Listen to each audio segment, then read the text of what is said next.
WEFUNK. We funk. I guess that could kind of get us into all the movies that are coming out this fall. Starting with the much anticipated, the movie Liam and I can't stop talking about. Dying to go out and see it. It might be the first time we actually hit up the theaters and see this thing live, but War with Grandpa is coming. And I haven't been this excited for a movie since Bill and Ted's Face the Music. And I guess, by the way, we did tease in our summer preview special that, like, come the fall special, we give our official Bill and Ted's review, if you remember. So I guess I'm here to say I'm giving it a big stone cold hell yeah. Hell yeah! For Bill and Ted's Face the Music. Obviously kind of in love with Ted's daughter. Is Ted Alex Winter, or is that Keanu? Alex Winter's daughter, kind of a dream girl scenario. But other than that, definitely a Bill and Ted's excellent joyride through the past, present, and future. So... That's right. And I will also give it an Arnold, same thing. Stick around. I'm liking this one. I'm going to stick around, all right? Yeah! Stick around. It's and I guess on the same note, if you want me to give you my early review of if you want me to give my early review of War with Grandpa, I think you know where I'm going with this one. A couple of reviews, please. But, it just seems like one of those movies that De Niro's making, because I guess he's the he's the grandpa at War, not to be confused with his movie Bad Grandpa. Yeah, no, it's De Niro, like, co-starring with an 8-year-old in this fucking movie. Yeah. It's one of those. Also, Uma Thurman and Rob Riggle are in it also. It's definitely one of those movies De Niro's using to, like, finance his production company. Yeah, the Tribeca Film Festival is putting a major hurt on the... Or at least to launder money. But well, I mean, we'll get into it, but I guess we do have another De Niro comedy classic coming up. But we do. That one looks pretty good, though, actually. What do you mean? Get Shorty for seniors? I don't know. Yeah, it is very Get Shorty, actually, now that you mentioned it. Yeah. But the two movies coming out after War with Grandpa... Because we are doing this in chronological order, just to point out. Correct. We already covered the Trial of Chicago 7 and the Borat movie, both coming out on Netflix and Amazon Prime. After that, another streaming service, which kind of sucks. Might do the 7-day trial for this one. But On the Rocks comes out on October 23rd on Apple TV. And this is the... Interesting. This is a 7-day trial territory for this one, for sure, I'd say. It's the Sofia Coppola-directed Bill Murray movie. So, of course, they did Lost in Translation together. Yeah, I was going to say, Epic came up before. And I would want to watch it, and I would definitely get the 7-day trial for Apple TV for no other reason, too, than to also watch that fucking Beastie Boys documentary that's on there. Yeah, that's right. We can finally watch it. We've been talking about that one on the show for fucking 2 years. Yeah. So watch that, and On the Rocks on October 23rd. Other than that, Rashida Jones is his co-star in that, playing his daughter. He's playing like a kind of older playboy, But Bill Murray's still must-see kind of territory, especially working with Sofia Coppola. And this one definitely looks real good. But still, Bill Murray's still a fan fave of the Geeked Up boys. So he falls into that legacy. If he's got a big project like this coming out, we'll check it out to see what he's got going. Absolutely, for sure. There's also, speaking of movies earlier that we were talking about that nobody asked for the sequel or prequel for, but on October 28th, right in time for Halloween, will be the sequel to the 1996 film The Craft, starring Neve Campbell and Fairuza Balk. There's a new group of witches now in 2020. It's Craft Legacy. Wow. Talk about 20 years. They talk about one of those 24 years later. Yeah. From like the Full House from the Full like House series category, but 20 years after a movie that everybody exactly, from the Dumb and Dumber category. But 20 years at least Dumb and Dumber was like a classic, comedy classic. 20 years after a movie that fucking nobody cared about. But well, I think in the 90s, man, that was in the horror boom of the 90s. And this is like a very horror genre kind of thing to throw out like a sequel or an unwanted. It was very 90s gothy, like the girls were witches, you know what I mean? It was definitely like, I think the show Charmed came off the heels of this movie. Okay, I see. No, I remember you're right. It was definitely like a big enough movie in the 90s. But I guess from the same story, actually, this one I don't think has ever went away. But there's as well a new Chucky coming out this year. But have you seen this one though? It's not. Yeah. It's like not Chucky 18. This one, he's matured, I guess, as he gets older. Because this one, it's just called Charles. And the movie poster is just like a little fucking Chucky standing there. But so we've got yet another Chucky coming out for this just in time for Halloween. Oh man, now what is this? A sequel to the movies? The prequels is. I mean, I'm assuming he's, like I said, maturing. He's like finally aging. He's getting older. By this point, he's perhaps he's in his early 30s, trying to find a wife. He's trying to really settle down. Not even that. The original Chucky was the doc from Deadwood, so he's getting old now. There comes a point in your life where you got to stop going by Chucky and you start going by Charles. You know what I mean? Yeah, exactly. Fucking. A man reaches an age where Yeah. Any name that ends with a Y, after you hit 30, cut that shit out. There's also a hilarious horror movie coming out this year where The Empty Man, starring who? Of course, Stephen Root. Oh, it's gonna be a hoot. I can only hope he's like the serial killer, demented, disturbed one, and not like the father of the victim or anything like that. But he's like fucking right up there on the call sheet. It was like headlining the Empty Man. We are in Bill Murray legacy category. Of course, we watch everything from Bill Murray, Sacha Baron Cohen, and Stephen Root on this podcast. Yeah, where's that movie? But you're right, man. Fingers crossed that our boy Stephen Root is the Empty Man. Yeah, exactly. That's true. Is he said Empty Man or? I guess coming out then, though, speaking of a two-timer on this list, not only like Sacha Baron Cohen, but like you said earlier, De Niro coming out again with another movie in November 13th, The Comeback Trail, which is a action comedy. I think this one's theater and maybe on demand also. But like we said, it's about producers who owe money to the mob. It's got Robert De Niro, Tommy Lee Jones, Morgan Freeman. I think Zach Braff, the kid from Scrubs, might be in there. Yeah. But yeah, I mean, I said before it looks good, and I can 90% chance I'm gonna fucking live those words down, and I'm gonna regret that. I'm gonna regret ever saying this one looks good. But you know what I mean? They're playing like age appropriate guys, where De Niro's like playing an old gangster. You know what I mean? Morgan Freeman's playing an old gangster. But and you're right, it does have like a little bit of like a producers or like a Get Shorty kind of thing where they're setting up. Like they're setting up Tommy Lee Jones as like an actor, and they're gonna try to kill him for insurance money. So it's like a whole wacky scam like that going on. So I'm sure there'll be a comedy of errors and hijinks will ensue. But Tommy Lee Jones looks like he's real good, and De Niro, honestly, for like comedic recent year De Niro, it looks way more promising than anything I've seen. Even Morgan Freeman looks right. Eddie Griffin is promising, but I don't know, something about it. It doesn't look terrible. It's good to see the Undercover Brother back in a big hit comedy. Like, it does not look as terrible as I think that as that it should be, and that it probably will be. You know what I mean? So I'm holding out hope, though. I'm holding out hope. Yeah, I think that movie looks like shit. Okay, right.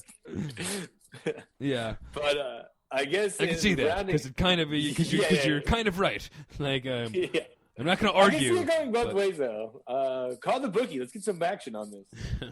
And I guess to round out the movies, too, there's another big one. This is one that is much like, I guess, Tenet is saying straight up no on demand, straight up movie theaters. But the movie No Time to Die, which will be Daniel Craig's final time out as James Bond, hits theaters on November 20th. And... I'm not in Tenet style, no VOD. We're going straight to theaters. Straight theaters. Interesting. Theater only. I guess another thing that we should have, we haven't really talked too much about that during our movie preview, but I guess you did mention that there's going to be a little bit of both juggling around. But, yeah, I mean, for the most part, some of them are theater, and I pretty much mentioned it on every one. Some are theaters and on demand. A lot of them are on streaming services. And I would say that No Time to Die, the James Bond one, is the only real one that's like the big theater release that'll be coming out. I don't know about you personally, but like I said, I'm not going to go to the theaters to see it. I'm not going to go to the theaters to see anything. But this is the one I am probably most excited about on this list, obviously besides Charles and Empty Man, just because I'm a big fan of the Daniel Craig Bonds. I mean, he's really going down as one of the all-time best Bonds. Oh, yeah, dude, big time, man. Casino Royale and Skyfall, both of those movies fucking kick ass, dude. There's there's a couple stinkers in there, but he's made like 5 or 6 of them. Yeah, I was gonna say he's made a shocking number of Bonds, and being one of the really all-time franchise epic movie king. That's I would say too, and much like the I'm not a reader bro category, is he's definitely the most like the novel Bond, where in like the books, James Bond like isn't this suave Pierce Brosnan kind of guy. He's more of like a big, tough, strong, like brawler type, fucking like tough guy, spy, like kick-ass dude. More like the Daniel Craig like is versus like the Bond you kind of know of the tuxedo and charming the very ladies. suave and proper and all. Okay, so yeah, but you're right. That's definitely Benicio del Toro looks pretty badass in that one. Definitely, for sure. The kid from Mr. Robot is the bad guy in this one. Definitely looks really good. Like you said, will under normal circumstances, I think would have been a huge deal. The fact that it was the last of the franchise and he's been such a popular Bond. You know what I mean? If it wasn't Corona time, I would definitely go see this one in the theaters, man. For sure, and it would be one of I think like the biggest movies of the year. You know what I mean? If it given regular circumstances, but even with some of the, I guess there had been some delays and whatnot, like I was going to say earlier, we hadn't really talked about, but there had been like, Wonder Woman was supposed to come out in September. There were some of the things that had been pushed back. Look at Black Widow, man. Like that movie should be like out on demand already from its theater run during the summer. That was supposed to come out in like May, dude. That was even when I think when we did our summer movie preview, that one we had given a date. They had that one's coming out for sure in September. You know what I mean? I was guessing for sure that they would go down the Mulan route. Yeah, that's what they put on Disney Plus at like $30. It's insane that they haven't done that yet, but it is and it isn't. I think Marvel knows. They're smart enough to know, like, look, dude, we'll wait this thing out. The second we put this movie in the theaters, it's gonna make close to $1 billion. Because it's the first Marvel movie to come out in a while. Fucking hold your horses, everybody, and fucking, I think for me personally, and like I said with the Mulan thing too, I was like, I wouldn't pay fucking $30 to watch Mulan on a Disney Plus. Having said that, if Black Widow comes out, I'm definitely forking up that fucking money because I'm a sucker for that.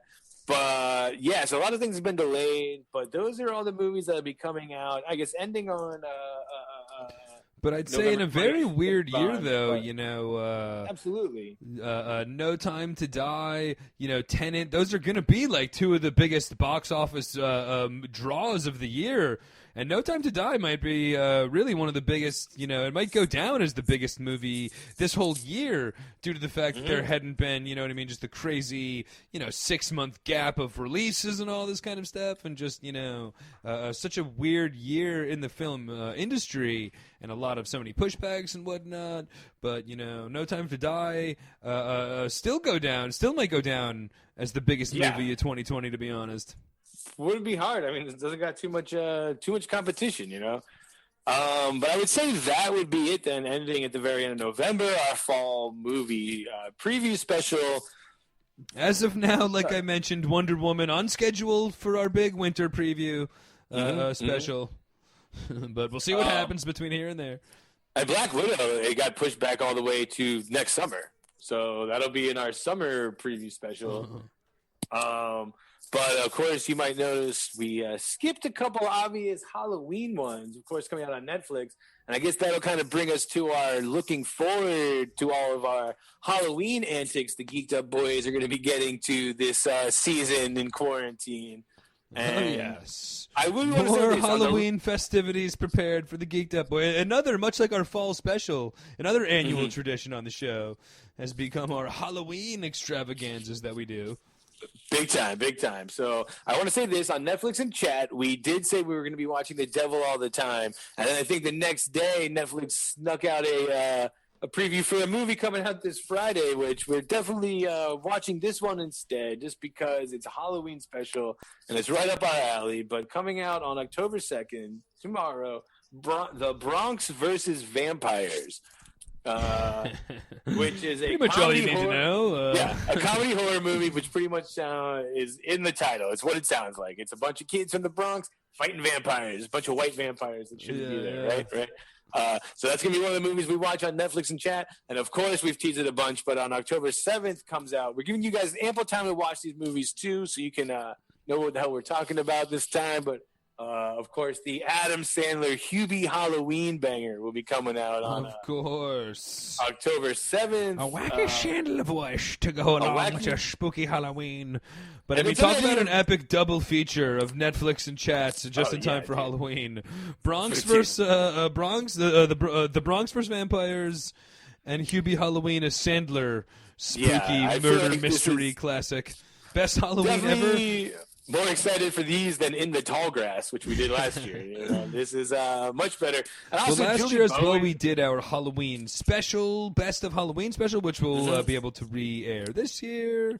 And, And of course, keeping with the theme of summer and quarantine, we will be doing a Zoom Halloween movie trivia this month. Yes. So, once we get that teased earlier, getting back to Zoom for last time we were on Zoom, we did a great trivia night. This time it's going to be a trivia night, but a spooky Halloween themed trivia for Halloween movies and various other Halloween shenanigans. Definitely a costume, bonus points for showing up in costume for sure. Yes, 100%. And I think right now we're thinking of doing that on the 29th, which is the Thursday before Halloween, which is going to be a very festive Saturday Halloween this year. It would be amazing if we were allowed to leave our houses. I guess the masks will come in handy for this Halloween. But the Saturday Halloween will be coming at you the Thursday before for the Geeked Up Halloween Zoom for the Geeked Up Zoom Halloween party / Zoom trivia. Yeah, we were gonna do it on Friday night because that's mischief night. I gotta go out and throw eggs at houses and toilet paper. Did you guys do that in Jersey? Did you guys? Was the Friday or the night before Halloween? We've talked about it before. We definitely did it. However, unfortunately, in Jersey, we call it Cabbage Night. So it sounds right. Yes. Okay. So it sounds like fucking total puss. But everybody else is Devil's Night. What do you guys call it? Like Ruckus Night or something? Mischief Night. All right, that's way better than Cabbage Night. Yeah, Cabbage Night. I want to look up. I'm actually going to deep dive into that and look up what the origin of that has to be. Cabbage Night. Probably just because they would go like squash the cabbage patches in Jersey. Like, hee, we ruined your cabbage, fucker. It's like very funny. And Detroit, they're fucking burning the buildings down and shit like that. Like Big F! WEFUNK. We funk.